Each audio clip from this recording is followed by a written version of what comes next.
Carlos Spurgeon, o príncipe dos pregadores, 1834 a 1892. No período da Inquisição, na Espanha, sob o reinado do imperador Carlos V, um número elevadíssimo de crentes foram queimados em praça pública, ou enterrado vivo. O filho de Carlos V, Filipe II, em 1567, levou a perseguição aos Países Baixos, declarando que ainda que lhe custasse 1000 vezes a sua própria vida, limparia todo o seu domínio do protestantismo. Antes da sua morte, gabava-se ter mandado ao carrasco pelo menos 18.000 hereges. Ao começar esse reinado de terror nos Países Baixos, milhares de crentes fugiram para a Inglaterra. Entre os que escaparam do concílio de sangue, encontrava-se a família Spurgeon. Na Inglaterra, o povo de Deus, contudo, não estava livre de toda a perseguição, passando a maior parte do tempo sentado por se achar fraco demais para se deitar. Os bisavôs de Carlos eram crentes fervorosos, criando os filhos na admoestação do Senhor. Seu avô paterno, depois de quase 50 anos de pastorado no mesmo lugar, podia dizer: "Não passei nenhuma hora triste com a minha igreja, depois que assumi o cargo de pastor." O pai de Carlos, Tiago Spurgeon, era o amado pastor de Eastonbourne. Carlos, quando ainda criança, interessava-se pela leitura de O Peregrino, pela história dos mártires e por diversas obras de teologia. É impossível calcular a influência dessas obras sobre a sua vida, que era precoce nas coisas espirituais. Vê-se no seguinte acontecimento. Apesar de criança de apenas 5 anos de idade, sentiu profundamente o cuidado do avô, por causa do procedimento de um dos membros da igreja, chamado Velho Rhodes. Certo dia, Carlos, a criança, encontrando Rhodes em companhia de outros fumando e bebendo cerveja, dirigiu-se a ele dizendo: "Que fazes aqui, Elias?" O velho Rhodes, arrependido, contou então ao seu pastor como a princípio se irou com a criança, mas por fim ficou quebrantado. Desde aquele dia, o velho Rhodes andou sempre perto do Salvador. Quando Carlos era ainda pequeno, foi por Deus convencido do pecado. Durante alguns anos, sentia-se uma criatura sem esperança e sem conforto. Visitava um lugar de culto após outro, sem conseguir saber como podia livrar-se do pecado. Então, quando tinha 15 anos de idade, aumentou nele o desejo de ser salvo, e aumentou de tal forma que passou 6 meses agonizando em oração. Nesse tempo, assistiu a um culto numa igreja. Nesse dia, o pregador não foi ao culto, por causa de uma grande tempestade de neve. Na falta do pastor, um sapateiro se levantou para pregar às poucas pessoas presentes e leu este texto: "Olhai para mim e sede salvos, todos os confins da terra." Isaías 45, versículo 22. O sapateiro, inexperiente na arte de pregar, podia apenas repetir a passagem e dizer: "Olhai, não vos é necessário levantar um pé, nem um dedo. Não vos é necessário estudar no colégio para saber olhar, nem contribuir com 1000 libras. Olhai para mim, não para vós mesmo. Não há conforto em vós. Olhai para mim, suando grandes gotas de sangue. Olhai para mim, pendurado na cruz. Olhai para mim, morto e sepultado. Olhai para mim, ressuscitado. Olhai para mim, à direita de Deus." Em seguida, fitando os olhos em Carlos, disse: "Moço, tu pareces ser miserável. Serás infeliz na vida e na morte se não obedeceres." Então gritou ainda mais: "Moço, olha para Jesus. Olha agora." O rapaz olhou e continuou a olhar, até que por fim um gozo indizível entrou na sua alma. O recém-salvo, ao contemplar o constante zelo do maligno, foi tomado pela aspiração de fazer todo o possível para receber o poder divino, para frustrar a obra do inimigo do bem. Spurgeon aproveitava todas as oportunidades para distribuir folhetos, entregava-se de todo o coração a ensinar na escola dominical, onde alcançou de início o amor dos alunos e, por intermédio desses, a presença dos pais na escola. Com a idade de 16 anos, começou a pregar. Acerca desse fato, ele disse: Quantas vezes me foi concedido o privilégio de pregar na cozinha de uma casa de agricultor ou no celeiro. Alguns meses depois de pregar seu primeiro sermão, foi chamado a pastorear a igreja de Wittenberg. Ao fim de 2 anos, essa igreja de 40 membros passou a ter 100. O jovem pregador desejava educar-se e o diretor de uma escola superior, que estava de visita à cidade, marcou uma hora para tratar com ele acerca desses assuntos. A criada, porém, que recebeu Carlos por descuido, não chamou o professor e este saiu sem saber que o moço o esperava. Depois, Carlos, já na rua, um tanto triste, ouviu uma voz dizer-lhes: busca grandes coisas para ti, não as busqueis. Foi então, ali mesmo, que abandonou a ideia de estudar neste colégio, convencido de que Deus o dirigia para outras coisas. Não se deve concluir, contudo, que Carlos Spurgeon resolveu não se educar. Depois disso, ele aproveitava todos os momentos livres para estudar. Diz-se que alcançou fama de ser um dos homens mais instruídos de seu tempo.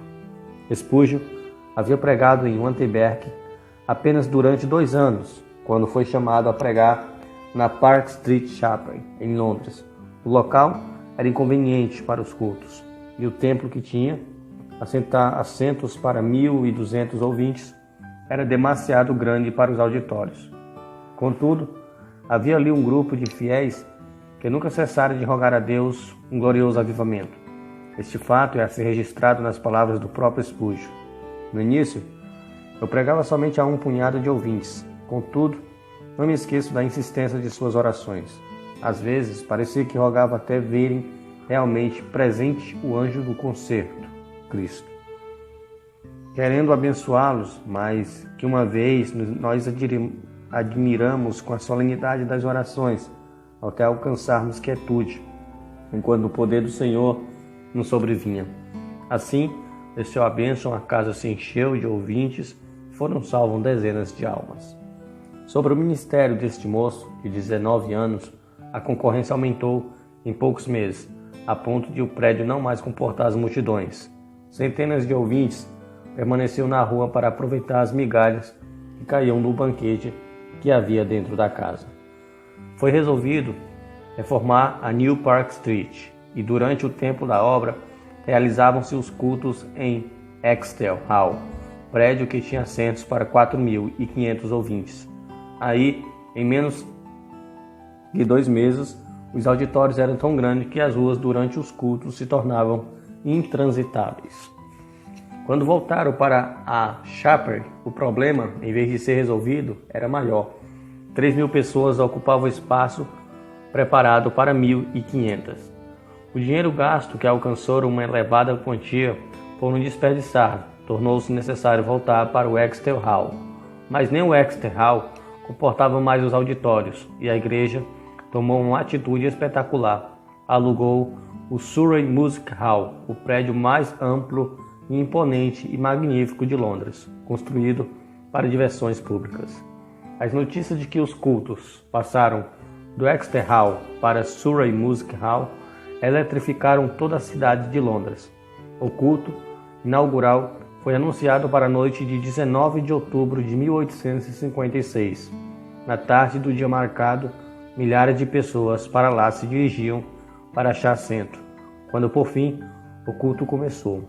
O prédio no qual cabia 12.000 pessoas estava superlotado e havia mais de 10.000, fora, que não puderam entrar. No primeiro culto em Surrey Music Hall, notaram-se vestígios da perseguição que Spurgeon tinha de encarar. Ele estava orando, e depois da leitura das Escrituras, os inimigos da obra de Deus se levantaram gritando: fogo, fogo, fogo. Apesar de todos os esforços de Spurgeon e de outros crentes, a grande massa de gente alvoroçou e movimentou-se em pânico, de tal modo que 7 pessoas morreram e 28 ficaram gravemente feridas. Depois que tudo serenou, acharam-se espalhados em toda a parte do prédio roupas de homens e senhoras, chapéu, mangas, vestidos, sapatos, pernas de calça, mangas e paletós, chalés e etc. Objetos esses que os milhares de pessoas aflitas deixaram na luta para escapar do prédio. Spurgeon, comportou-se com a maior calma durante todo o tempo da indescritível catástrofe, mas depois passou dias prostrados, sofrendo em consequência de tremendo choque. As notícias sobre as trágicas ocorrências durante o primeiro culto em Surrey Music Hall, em vez de prejudicarem a obra, concorreram para o aumento e o interesse pelos cultos. De um dia para outro, Spurgeon, o herói do sul de Londres, tornou-se um vulto de projeção mundial. Aceitou convites para pregar em cidades da Inglaterra, Escócia, Irlândia, Gales, Holanda e França. Pregava ao ar livre e nos maiores edifícios, em média 8 a 12 vezes por semana. Nesse tempo, quando ainda moço, revelou como conseguia entender nas Escrituras os textos difíceis, isto é, simplesmente pedia a Deus. O Senhor mostra-me o sentido desse trecho e acrescentou: é maravilhoso como o texto durou como uma perdeneira, emite faísca quando batido com o aço da oração. Quando, mais velho, disse: ora, acerca das Escrituras, é como pisar uvas no lagar, trilha trigo na eira ou extrai ouro do minério. Acerca da vida familiar, Susana, a esposa de Spurgeon, assim escreveu: fazíamos culto doméstico, quer hospedados em um rancho nas serras, quer no suntuoso quarto de hotel na cidade, e a bendita presença de Cristo, que muitos crentes dizem impossível alcançar, era para ele a atmosfera natural.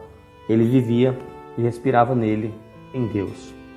Antes de iniciar a construção do famoso templo em Londres, o Metropolitan Tabernáculo Spurgeon, com alguns dos seus membros, se ajoelharam no terreno entre as pilhas de materiais e rogaram a Deus que não permitisse que trabalhador algum morresse ou ficasse ferido durante a execução das obras de construção.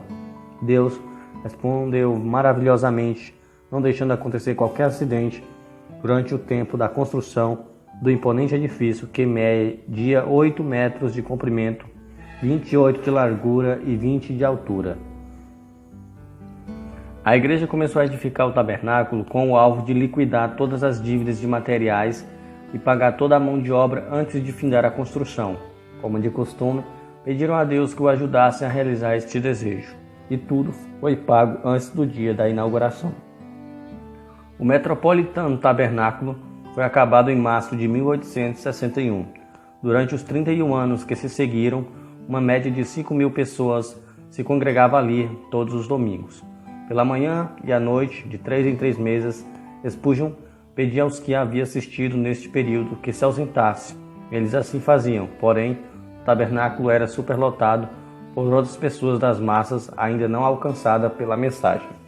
Durante certo período, pregou 300 vezes em 12 meses.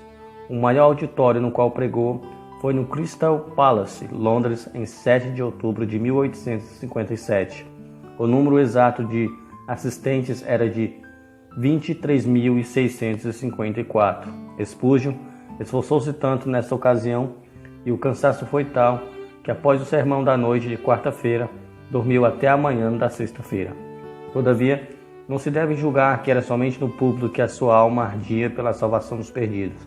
Também se ocupava grandemente no evangelismo individual. Nesse sentido, citamos aqui o que certo crente diz a respeito dele. Tenho visto auditório de 6.500 pessoas inteiramente levadas pelo fervor de Spurgeon, mas ao lado de uma criança moribunda que ele levava a Cristo.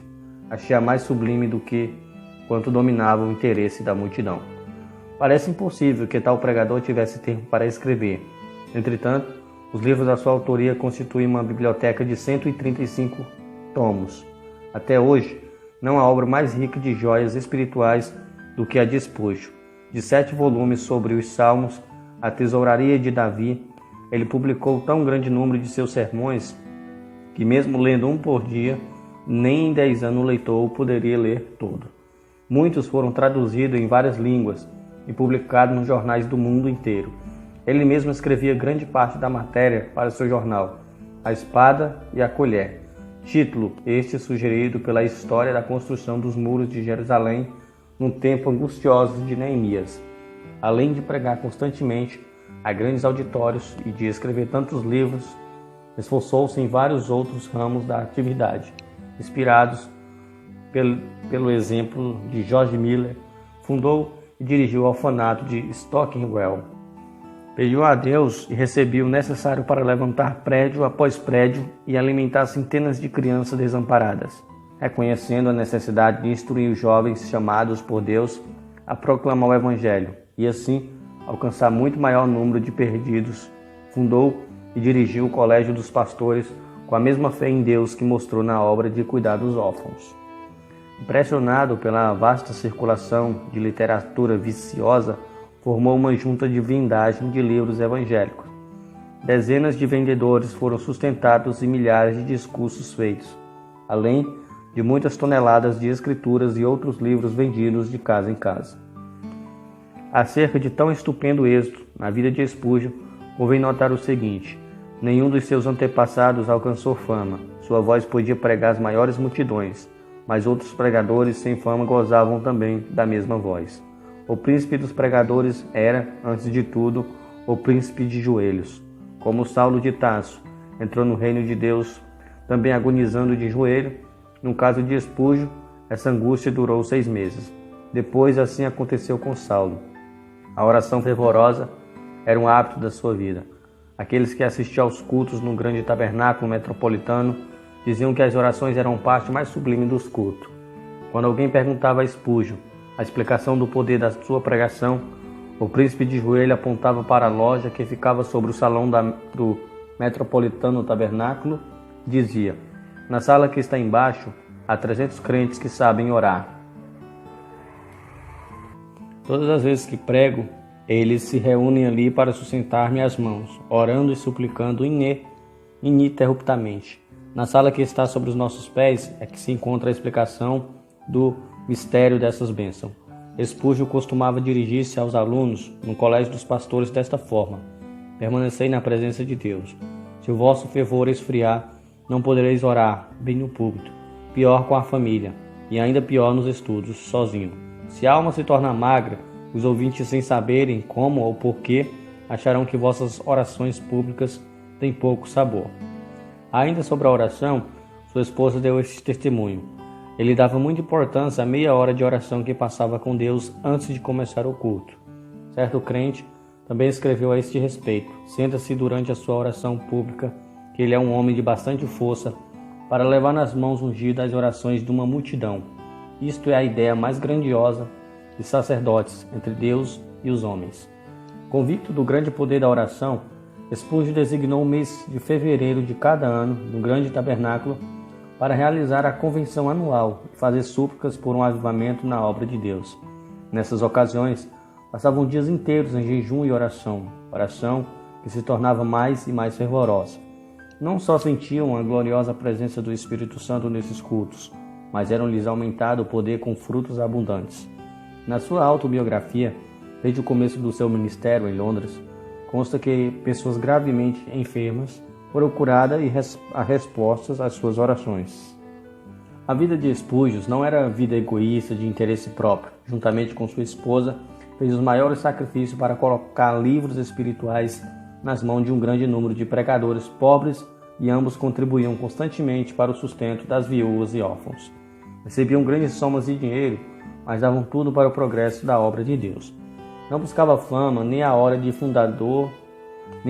fundador de outra denominação, como muitos amigos esperavam. A sua pregação nunca foi feita para sua própria glória, porém ainda tinha como alvo a mensagem da cruz, para levar os ouvintes a Deus. Considerava seus sermões como se fossem setas e dava todo o seu coração. Empregava toda a sua força espiritual em produzir cada um. Pregava confiando no poder do Espírito Santo, empregando o que Deus lhe concedera para matar o maior número de ouvintes. Carlos Rado Spurgeon recebia o fogo do céu estudando a Bíblia horas a fios em comunhão com Deus. Cristo era o segredo do seu poder. Cristo era o centro de tudo para ele, sempre e unicamente Cristo. Pruitt diz: quando Spurgeon orava, parecia que Jesus estava em pé ao seu lado. As suas últimas palavras no leito de morte, dirigidas à sua esposa, foram: ó, querida, tenho desfrutado um tempo muito glorioso com meu Senhor. Ela, ao ver por fim que seu marido passaria para o outro lado, Caiu de joelhos e com lágrimas exclamou: Ó, bendito Senhor Jesus, eu te agradeço o tesouro que me emprestaste no decurso desses anos. Agora, Senhor, dá-me força e direção durante todo o futuro. 6.000 pessoas assistiram ao culto de funeral. No caixão estava uma Bíblia aberta, mostrando este texto, usado por Deus para convertê-lo. Olhai para mim e sede salvo, todos os confins da terra. O cortejo fúnebre passou entre centenas de milhares de pessoas postadas em pé nas calçadas. Os homens descobriam-se a passagem do cortejo e as mulheres choravam. O túmulo simples do célebre príncipe dos pregadores, no cemitério de Norwood, testifica na verdadeira grandeza de sua vida. Ali estão gravadas estas humildes palavras: aqui jaz o corpo de Carlos Spurgeon, esperando o aparecimento do seu Senhor e Salvador, Jesus Cristo. Carlos Spurgeon, o príncipe dos pregadores, 1834 a 18